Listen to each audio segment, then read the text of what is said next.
he was spotted in Master Tier prior to Grandmaster existing. But we've jumped into the pick ban right now. Starting things off with Syndra. Response by DragonX is now Blitzcrank. So already attacking that support pull there down bottom. And Lucian on the blue side. So this is a bit out of sorts. Normally that's going to be a red side must ban. But instead Chungnam going to go ahead and knock that one out earlier. So this is a big opening for DragonX to try to find a more targeted pick against one of the players now that the Lucian's off the table. Lucian and Syndra both being banned away is a little bit surprising. There's a lot of ban priority on Lucian. I really don't know what is driving that because not too much has realistically changed, but we might end up seeing something like a Misfortune be first picked here by KG Chungnam, as Pantheon and now Rise are going to bite the dust on the side of DragonX. Yeah, so the Misfortune is available, so it wouldn't be surprising at all if we just see them lock that in. Okay, no, it's it's going to be the Lee Sin from Magong just taking that one away, so leaving the Misfortune up. Maybe they have a plan if Deft locks that in for himself, given how prevalent of a pick it's been. I would very much expect it to come through, but again, this is CV Max that we're talking about. Hover on the Kindred, of course, for Pioshik. This is his one trick carry for solo queue, but in the end, it will be that Misfortune coming through as well as the Rek'Sai. Yeah, and so the Rek'Sai comes in mostly as an answer to the Lee Sin, but with the changes to Conqueror that we've had so far this offseason, the Lee Sin already outscaled the Rek'Sai before, even though the Rek'Sai is considered an early and mid-game soft counter to the champion. Doesn't really do all that much, and then Misfortune comes in. She's an extremely powerful AD carry right now inside of the meta. KG Chungnam, we're going back into summer. We're going back into the dark ages here as they pick two champions that are off-theme with one another. The Aatrox and then the late-game scaling there with the Jinx. So already there's some definite issues inside of the team composition. DragonX now locking or hovering the Yasuo. Haven't locked it in yet. Well, instead of flipping over to the Rumble, they got 5 more seconds or so before they have to lock in this pick for the first half of the draft. And it's going to be the LeBlanc in the end. So already kind of giving us clear indicators as far as who is going where. There's not much ambiguity at all for DragonX. They're just saying, you know what, we're straight up just going to be playing this LeBlanc in the mid lane. We have the MF down bot and that Rek'Sai in the jungle. So, you know, not doing any kind of sneaky business with swapping roles around, it would seem. And now that we go into the ban phase, it's going to be the little Sandra taken away here in the second half. Lissandra banned away as a response because of the LeBlanc pick, so they don't want Lissandra to have a free laning phase that's able to be given over to her, as well as answering and restricting that LeBlanc, but also she would have been good against the Rek'Sai. Thresh being banned away is a little bit surprising because DragonX already has counterpick available to them, whether it be top or support, but when the top laner Aatrox is most likely going to go top, I don't expect that they would throw it into mid lane. I think there's a lot more important bans than just the Thresh, and the Pike is now really interesting as well. I guess they're trying to line up for Jinx Tahm Kench or something, but again, DragonX just picked top laner and then reserved counterpick support. There's a lot of supports that could abuse that. Yeah, and this was one of the bigger support picks kind of sticking out in my mind, at least. That Leona has been all over the place as of late, so do just go ahead, snatch that one up. Don't need to worry about the Pike or the Thresh, so still have somebody very sturdy that can go up into that front line alongside the Rek'Sai. Plenty of CC and slows to come through with that Misfortune. Tahm Kench will be the response from the side of KG Chungnam, so going to be handing that one over to Kit so he can try and keep Enjoy safe. And then last pretty decisive lock-in here. It's going to be the Zoe coming through for Aizen in that mid lane. And okay, top lane Hecarim. I was actually expecting to see Aurelia come in here for top lane as a response to the Aatrox, but also she would just be able to itemize so well against this KG team composition in the later stages. So it's really surprising to see the Hecarim ends up being the one pick. Now, he's going to have backline access to both the Zoe and the Jinx, but with the Tahm Kench, he can be locked up really easy in the later stages, but the lockup does mean that everyone is going to probably be remaining stationary or on the run, which gives Misfortune and Leona free reign because Tahm isn't able to juggle all of the dive and backline access that DragonX's team comp has available to it. So as it stands right now, obviously DragonX very heavy top side, able to get the game snowballing out of control. It's going to be interesting to see if KG can actually try to juggle it. All right, well, some interesting picks indeed coming out here from DragonX and CV Max. I'm really excited to see how this Hecarim is going to turn out going up against the Aatrox. Just kind of thinking about it in my head, I feel like that's going to be a pretty brutal lane for him, but we'll see how Doran fares going up against Meaning as we go ahead and get ready to jump onto the rip for game number 1. DragonX versus KEG Chungnam. Let's go ahead and see who can start off this series with a victory.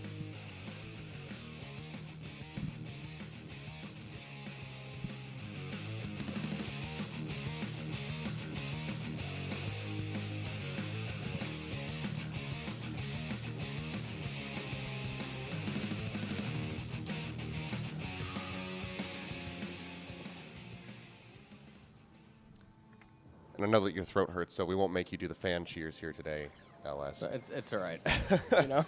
We'll just say good luck, Chungnam. If you can get this victory, it'd be absolutely huge. And then DragonX, of course, good luck to you as well as you look to prove your new roster. And already, I mean, we're having something happen on the top side as Sir Thomas is walking up there, looking like he wants to invade, but there's already a ward placed. Very nicely done. The recall already channeled, so Pioshik is well at it there.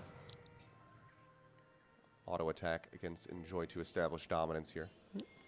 Ward placed down onto the Raptor camp as well.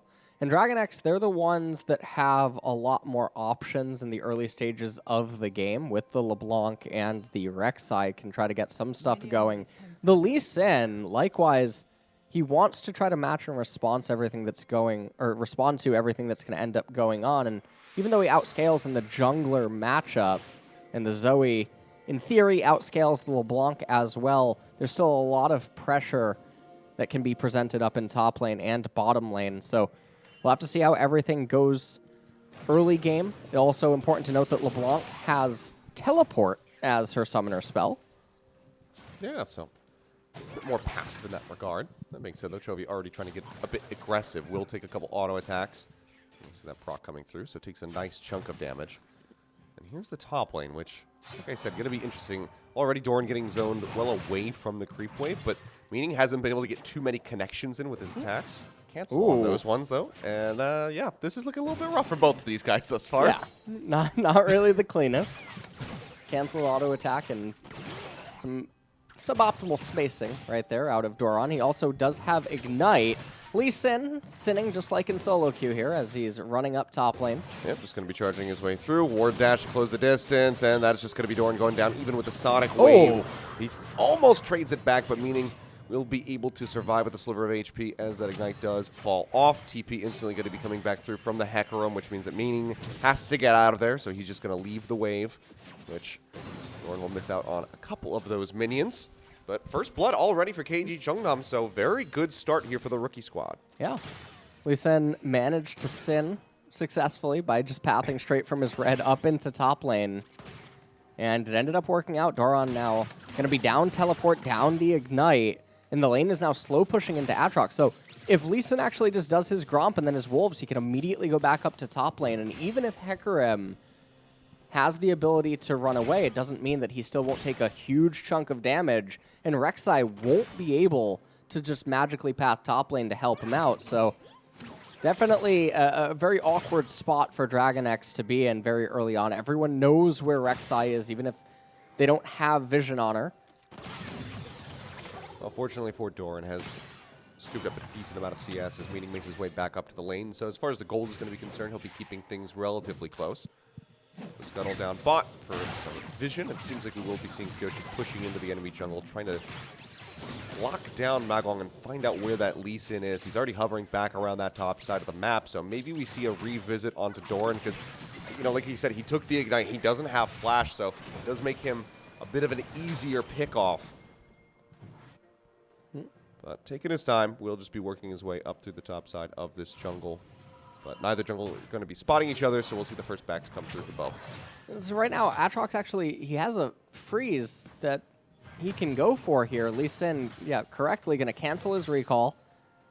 And I think he's going to go on to the Golem camp, but obviously the hesitations here not super good. As this does mean that Pioshik, he's going to be able to make his way over to the Golems. The Tremor Sench should detect that LoL is around here. Yeah, now they go ahead and throw out that shot.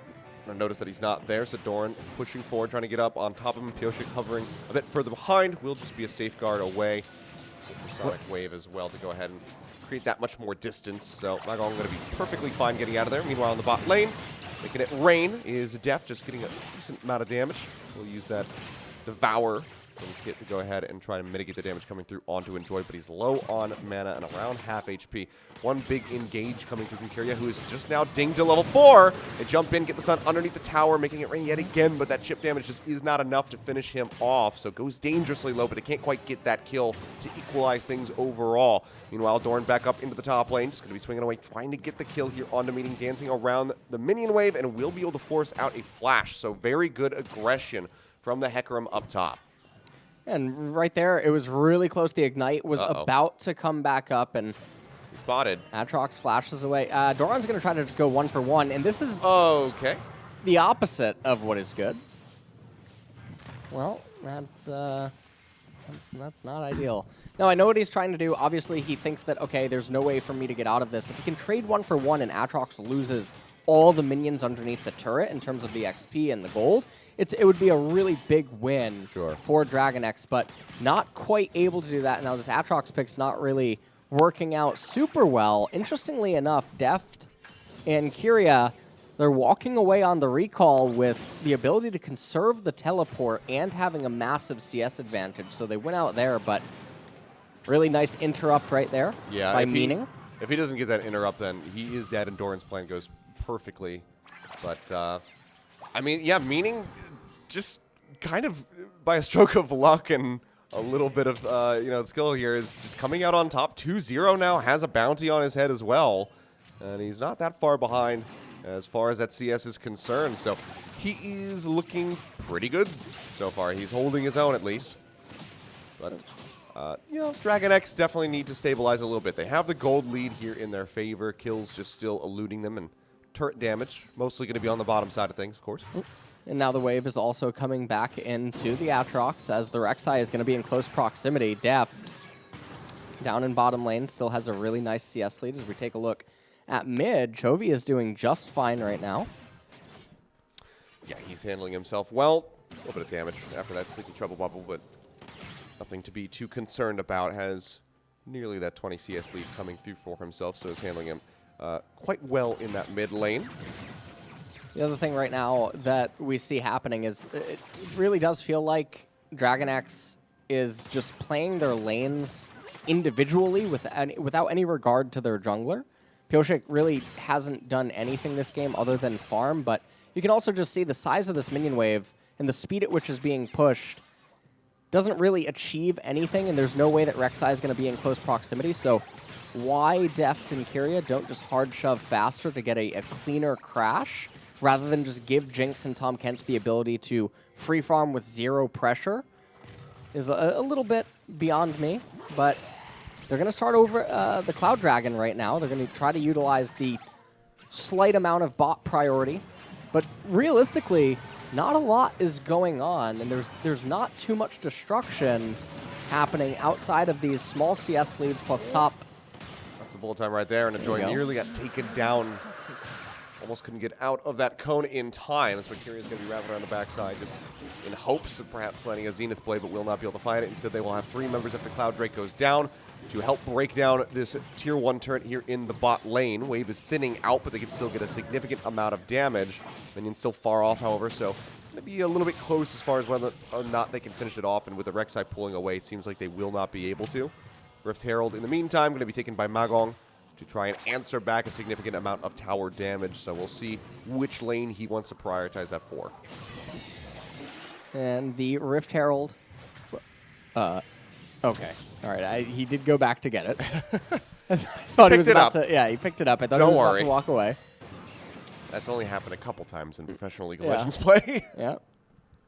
Still fairly inexcusable, but does have that, so we'll see where he goes. He's been paying a lot of attention to the top lane, so wouldn't be too shocked to see if he just tosses that up top versus the Hecarim, who will have a little bit of a tough time trying to clear that out by himself.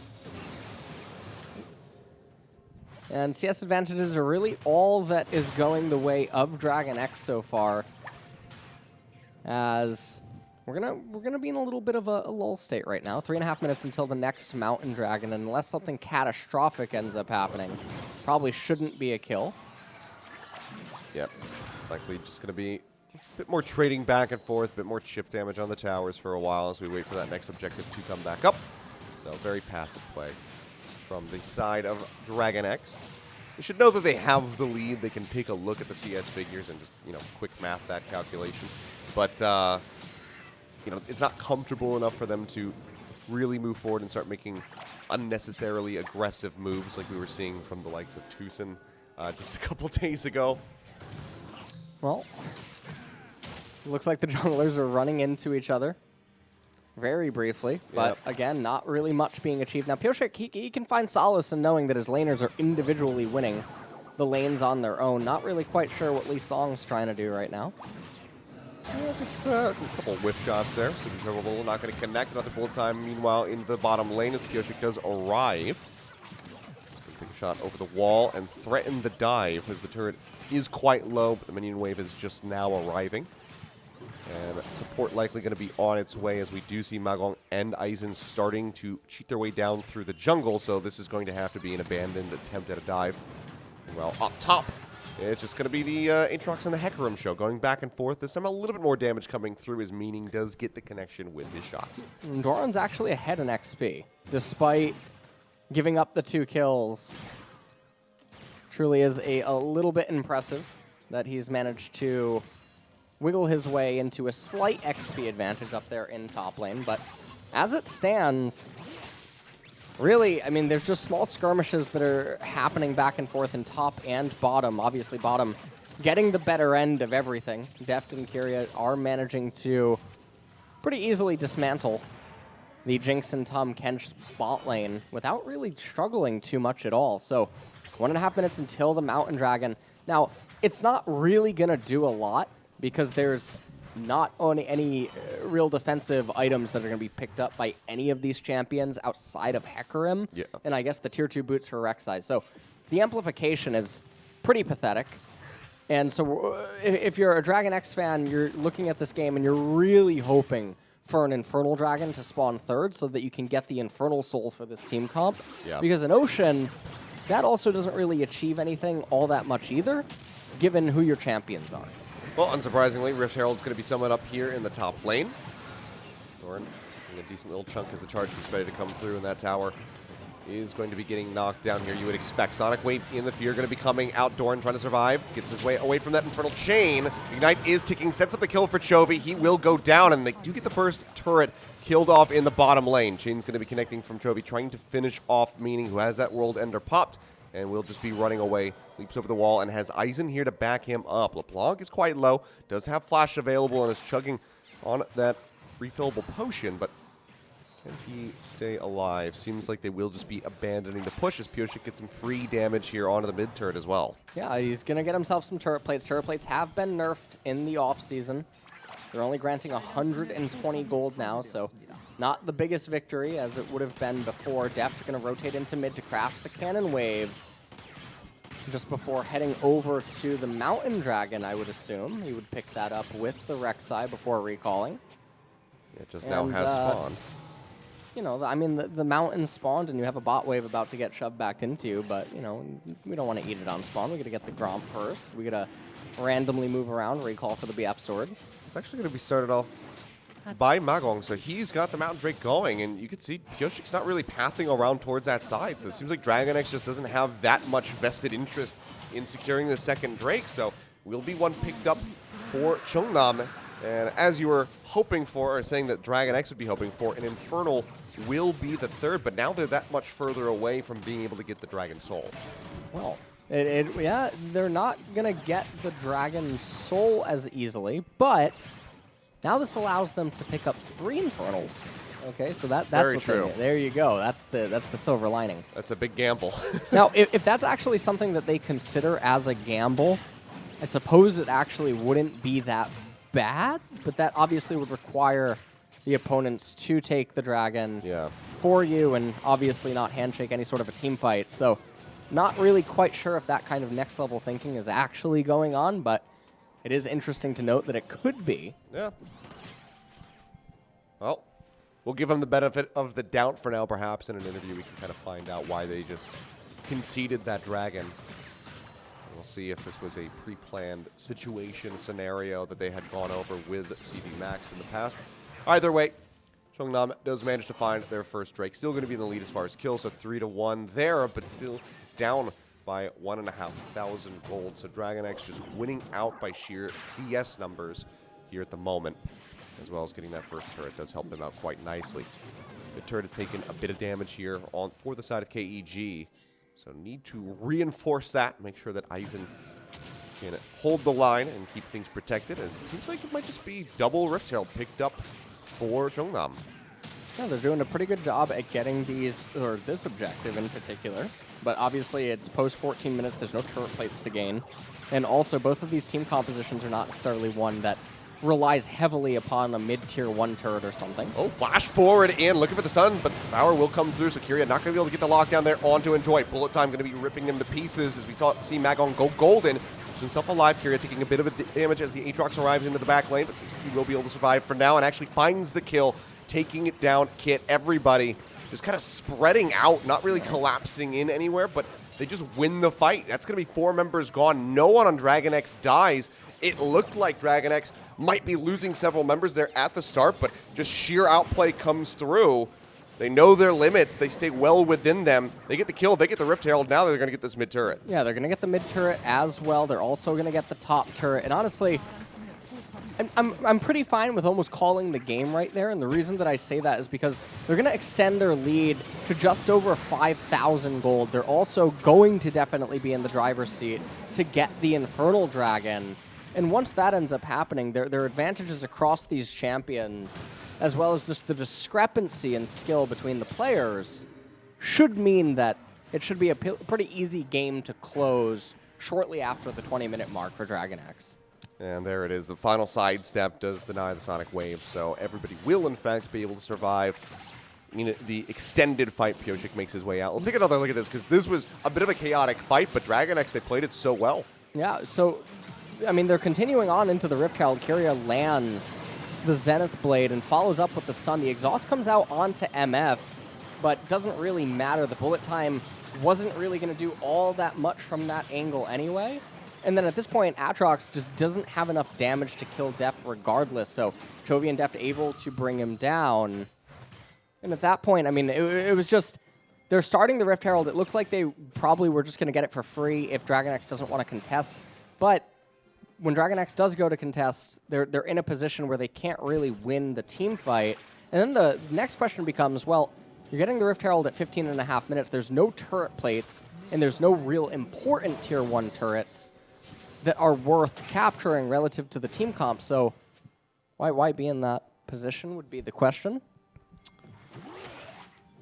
I don't know.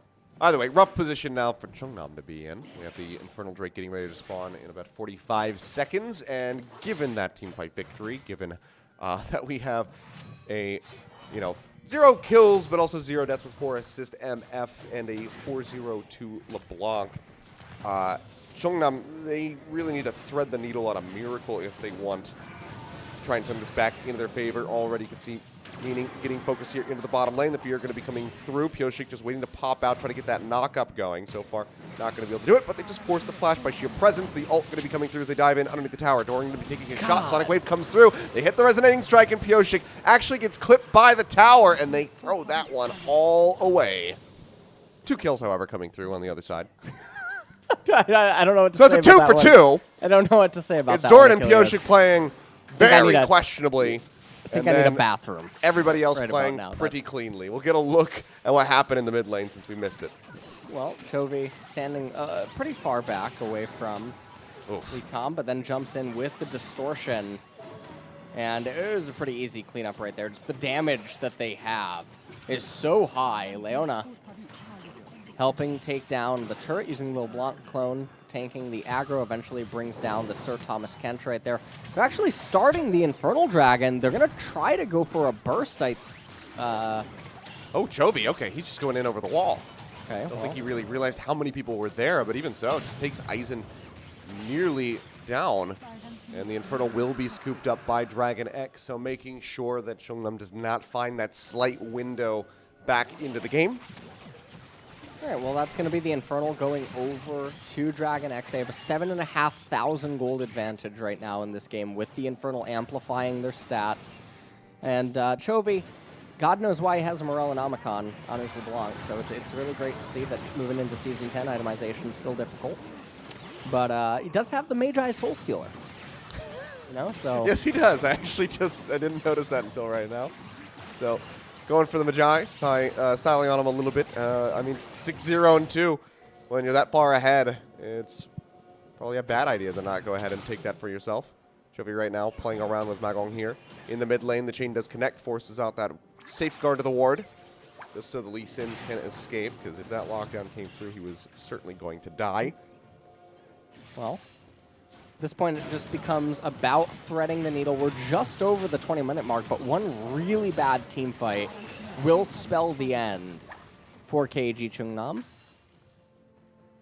as they seem content to pull their waves back, but I mean, they can't resist just shoving the waves back out immediately so that they can walk forward onto parts of the map where they can't actually contest anything. So if in the event DragonX is there, they can then happily die. It's really great when you go through the process, so.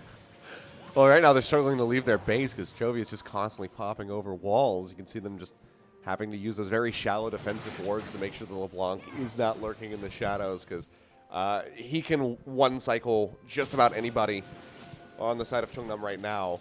So they're trying to move up. They're trying to reestablish some control of the jungle and the river, as there's 3 minutes until that next Infernal's up, which means that DragonX will just turn their attention over towards the Baron. You can see them postured around it at the moment. We'll get the Scuttle Crab to start, and now start advancing back through the jungle to clear out this vision. Doran going to be coming around the side, sees Magong, goes in, gets that resonating strike. Pioshik going to be nearby. Last time we saw these guys in a fight, it resulted in both of their deaths. Let's see how they fare this time around. They managed to find the kill, as Magong will be taken out. Now chasing forward, looking for more, and they have the reinforcements coming through as Chovy is already deep into the enemy base. The chain going to be connecting onto Enjoy. The Zenith Blade now coming through, and that's going to be Kit taken down as soon as he gets bat out. Enjoy will also fall, and this is looking like the end of the game if they can just clean it up. The turret shots coming through, but no one going to die on the side of DragonX. Have to make their way back out of here, however. The minion waves aren't quite close enough, so it seems like they will get a second lease on life for the side of KG Chungnam. Yeah, and they're going to actually just path immediately over to the Baron. They're going to start that up. Aatrox, he does have teleport available. Lee Sin, even with the home guard, he's not going to realistically be able to get there in time. He's trying. But even if Aatrox was able to resurrect, even if he would teleport, the channel would just be way too long. The Baron's even going to be dead before he has a chance to res. Lee Sin not going to be able to get in range. That's going to be the Baron, and the Doom Push is probably just going to follow now. Oh, he's looking for a kill. Does he go for it? He wants to so badly. He knows he would get that kill, but instead, he's just going to be taken down. Stepped a little bit too close, flew too close to the sun, so Magong just going to be dead about as quickly as he, from when he came back up. You can take a look at this replay. For some reason, the Lee Sin trying to trade here against the Hecarim, which served no purpose whatsoever. In doing so, cost him his life. And then Zoe trying to tell Hecarim to go to sleep. Deft ends up arriving. Zoe flashing away, drags Aatrox into the mix. And then Jinx gets caught up. It doesn't matter. Tom's a pretty bad champion, but also just can't juggle all of the backline access that this DragonX team composition has, and so they're able to make quick work of that, turn their attention to the Baron shortly thereafter. And this is probably going to be the final push of the game. It's looking that way. Chovy's looking to open things up, trying to get rid of that Tom Kench, just find the lockdown, but no one else getting into the back line for now. So just chipping away at him where they can. Pioshik goes over the wall rather aggressively. That's going to be the jump forward. They get the kick in. Trying to isolate Pioshik, instantly goes underground with the ultimate to try to survive. Deft in the meantime is taken down Enjoy. Now they go back through the Zoe, finding the enemy Rek'Sai, but the HP bar is so dangerously low here for Chungnam, so they still have to retreat down to the bottom side to try and find some sanctuary underneath the tower. Still taking a huge amount of damage, however, so Doran will be able to knock this down. Now Chovy again chasing forward, holds on to the chain, but will not find the connection. Instead, it's just going to be 2 inhibitors found for the side of DragonX. With the Infernal spawning in 4 seconds, do they peel back? They don't have that Rek'Sai, so won't be too surprised to see them exit back through the mid lane and maybe just try to pick up that Dragon. Instead, they will regress. Magon going to be taken down. Def manages to find the kill. The Fear coming through. The Devour out. Kit tries to keep meaning alive. Will be able to do so for a little bit longer, but it costs him his own life. So now no Tom Kench, and the Nexus towers are under siege. So it seems like this will just be the end of the game as they go for it. TP going to be coming through from Chovy over onto the minion wave to keep things alive. Instant deletion of Enjoy. The Jinx did not stand a chance, nor do these towers. And the Nexus afterward, 20-6 as they look for a little bit more, just fishing for those kills in the back end, but seems like that's going to be where it ends. Right at 25 minutes, the Nexus will be going down, and DragonX, unsurprisingly, will be taking game number 1.